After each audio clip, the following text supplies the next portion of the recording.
Hello friends, ஆற்றுல பூத்த பூவை பகவானுக்கு சமர்ப்பணம் பண்ணும்போது அதில் கிடைக்கிற சந்தோஷம் இருக்குது பாருங்கோ, அதை வார்த்தையால் விவரிக்கவே முடியாது.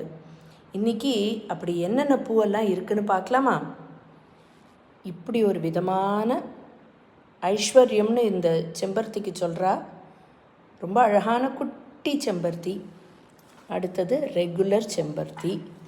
அடுத்தது மகாவில்வம். அடுத்தது துளசி. அடுத்தது ரெகுலர் வில்வம். அடுத்தது கருந்துளசி. அடுத்தது வெள்ளை செம்பருத்தி, ஜாதிப்பூ, சங்கு புஷ்பம், பிங்க் அரளி, மஞ்ச அரளி,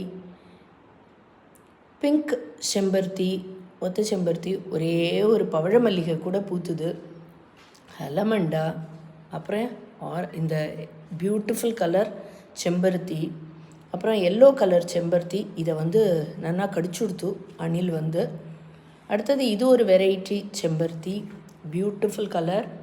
அடுத்தது அடுக்கு orange, white rose, pink rose, குட்டி ஆரஞ்சு, இதுவும் ரொம்ப அழகாக இருக்கும். அடுக்கு குட்டி ஆரஞ்சு. இந்த செம்பருத்தி அடுக்கு செம்பருத்தி. அடுத்தது ஒரே ஒரு ரெட் ரோஸு. அடுத்தது இந்த பெரிய செம்பருத்தி, அடுக்கு செம்பருத்தி, மல்லிப்பூ, அப்புறம் இந்த ரோஸ். இதை பார்க்குறதுக்கு எத்தனை ஒரு அழகாக இருக்குது சொல்லுங்க. இதை அப்படியே சுவாமிக்கு சமர்ப்பணம் பண்ணால் இன்னும் நிறையா பூக்கணும்னு சொல்லி செடியெல்லாம் சந்தோஷமாக பூக்கும்.